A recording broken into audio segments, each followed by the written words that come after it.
Hello friends, welcome to your channel Catalyst Soni and this is Soni Singh. Friends, आज मैं आप लोग के लिए जो वीडियो लेकर के आई हूँ, आप ही लोग एक फ्रेंड का जो है वो क्वेश्चन है कि मैम इंडियन एजुकेशन पे बनाइए कि इंडियन एजुकेशन का स्टेटस जो है अभी इंडिया में क्या है और इसके क्या क्या प्रॉब्लम्स हैं, इसके क्या क्या सॉल्यूशन हो सकते हैं। तो आज मैं जो लेकर आई हूँ भारत में शिक्षा समस्याएं और उनके समाधान। जैसे कि हम जानते हैं कि भारत में शिक्षा प्रणाली में बहुत सारे फॉल्ट हैं, बहुत सारी प्रॉब्लम्स हैं और उससे हम लोग आए दिन जूझते भी रहते हैं। अब इसकी समस्याओं का जो रीज़न है वो क्या है, कारण क्या, कारण बहुत सारे फ्रेंड्स, आप चाहें तो 30-40 भी रीजंस लिख सकते हैं। मेन रीजंस मैं आप लोगों के साथ आज डिस्कस करूंगी और रियली में इंडियन एजुकेशन, इंडिया जो भारतीय शिक्षा है उसमें बहुत सारी कमियां हैं। अब इससे पहले कि मैं वीडियो स्टार्ट करूं उससे पहले मैं फ्रेंड्स आप लोग से बता दूं कि जो लोग हमारे चैनल पर नए हैं और अब तक चैनल को सब्सक्राइब नहीं किया, please do subscribe our channel और बेल आइकन को भी हिट कर दें। चलिए स्टार्ट करते हैं आज का। सबसे पहले जो प्रॉब्लम है, समस्या जो है वो है बुनियादी ढांचे की कमी। जो बेस बनाया गया है एजुकेशन का, शिक्षा का यहाँ पे इंडिया में, वो सबसे वीक है। वो रियलिटी से बिल्कुल भी रिलेट ही नहीं करता है। बस ये आप ये बोल सकते हैं कि थियोरेटिकली इसका यूज़ होता है, प्रैक्टिकल वे में रियल दुनिया में अगर बोला जाए तो बच्चे इसको यूज़ नहीं कर पाते हैं। तो इसलिए इसके बुनियादी ढांचे में जो है वो कमी है। यहाँ पे मैं आपको डेटा भी दे सकती हूँ। लगभग 95.2% स्कूल अभी तक 2010 में किए गए सर्वेक्षण के अनुसार आरटी बुनियादी ढांचे के संकेतकों के पूर्ण सेट के अनुरूप नहीं है। जो रूल बनाया गया उसके अकॉर्डिंग भी अभी तक वो नहीं चल रहे हैं। मतलब इंफ्रास्ट्रक्चर की बात करें तो इंफ्रास्ट्रक्चर भी नहीं है, और अगर जड़ की बात करें, रूट की बात करें शिक्षा की, तो वो उसमें भी कमियां हैं। संस्थानों की खराब वैश्विक रैंकिंग, ऑफकोर्स जितने भी इंस्टीट्यूट हैं उनके वर्ल्ड लेवल पे रैंकिंग बहुत ही ख़राब है, बहुत ज़्यादा ही वीक है, पुअर है। ये बोल सकते हैं कि रियलिटी से काफ़ी कोसों दूर है।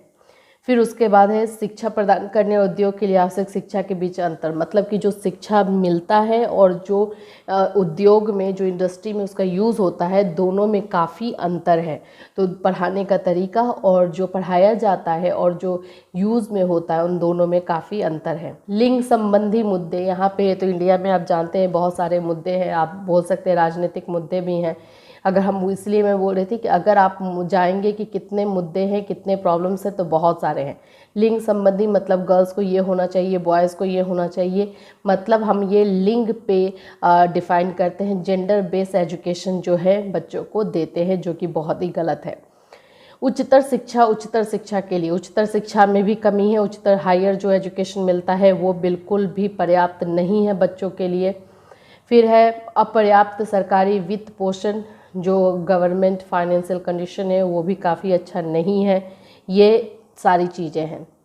अब इसमें इतने बहुत सारे प्रॉब्लम्स हैं फ्रेंड्स। आप लोगों को जो लिंक, जो पीडीएफ मिलेगा आपको टेलीग्राम पे, वो काफ़ी लंबा चौड़ा मिलेगा। उसको आपको अपने अकॉर्डिंग सारे इंपॉर्टेंट पॉइंट्स जो है चूज़ कर लेने हैं।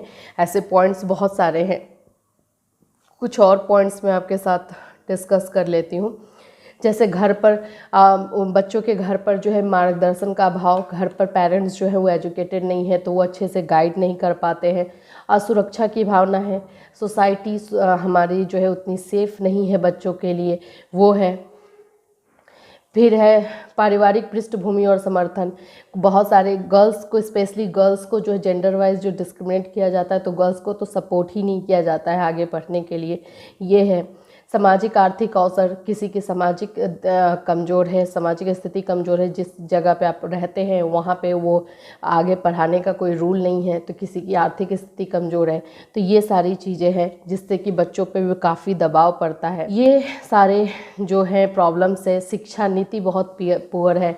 जो इंडिया में शिक्षा नीति काम करती है वो उतनी ज़्यादा इफ़ेक्टिव नहीं है। गुणवत्तापूर्ण शिक्षा नहीं है। पीपी मॉडल है, अपर्याप्त, ये सारे के सारे चीज़ें जो है मैं आपको बता चुकी हूँ।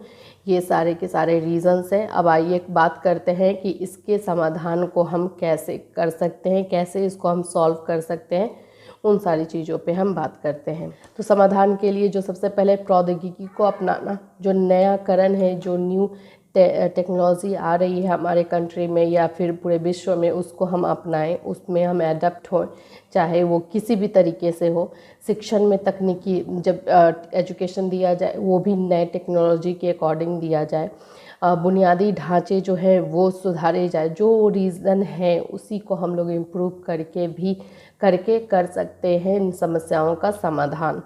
फिर टीचर्स जो हमारे पढ़ा रहे हैं, शिक्षक प्रशिक्षण हो, टीचर्स को ट्रेनिंग दी जाए, न्यू टेक्नोलॉजी के अकॉर्डिंग ट्रेनिंग दी जाए, जो न्यू एक्टिविटी बेस्ड एजुकेशन है उसके बारे में ट्रेनिंग दी जाए। सरकार के खजाने से जो है खर्च की जाए, एजुकेशन पे ज़्यादा से ज़्यादा खर्च हो, जहाँ इंफ्रास्ट्रक्चर कमज़ोर है उसको अच्छा किया जाए। फिर है समावेशी शिक्षा प्रणाली लाई जाए, ऐसी शिक्षा प्रणाली ली जाए जिसमें जेंडर बायस जो एजुकेशन ना दी जाए, दोनों गर्ल्स हो या बॉयज़ हो ये देख करके ना दी जाए, ऊंच नीच को देख करके ना दी जाए। गुणवत्तापूर्ण शिक्षा लाई जाए जो कि एजुकेटेड पीपल हैं उनको आगे बढ़ाया जाए, वो खुद से आगे बढ़ करके, जो एजुकेटेड पीपल हैं वो अवेयरनेस ज़्यादा से ज़्यादा बढ़ाएं। ये सारी शिक्षा नीति को चेंज की जाए। ये सारे जो हैं वो समाधान हैं जो कि जिससे कि जो समस्याएं हैं उसको सॉल्व की जा सकती है। तो फ्रेंड्स, आज शिक्षा जो कि इंडिया में व्याप्त है, जो कि भारत में है, उसके समस्या और उसके समाधान से लेकर के मैं वीडियो लेकर आई हूँ। इस पे PDF आप लोगों को टेलीग्राम पे मिल जाएगा, हिंदी और इंग्लिश दोनों में। तो इस पे अपना नोट्स तैयार कर लीजिए और आप लोग प्लीज़ मुझे बताते रहिए आप लोगों को किस किस टॉपिक पे वीडियो चाहिए। ये जो टॉपिक आज मैं टच की हूँ ये आप ही में से एक फ्रेंड का जो है वो रिक्वेस्ट था कि इस पर मैं बनाऊँ, तो मैं इस पर लेकर आई हूँ आप लोगों के लिए। ओके फ्रेंड्स, फिर मिलते हैं। Till then have a nice day.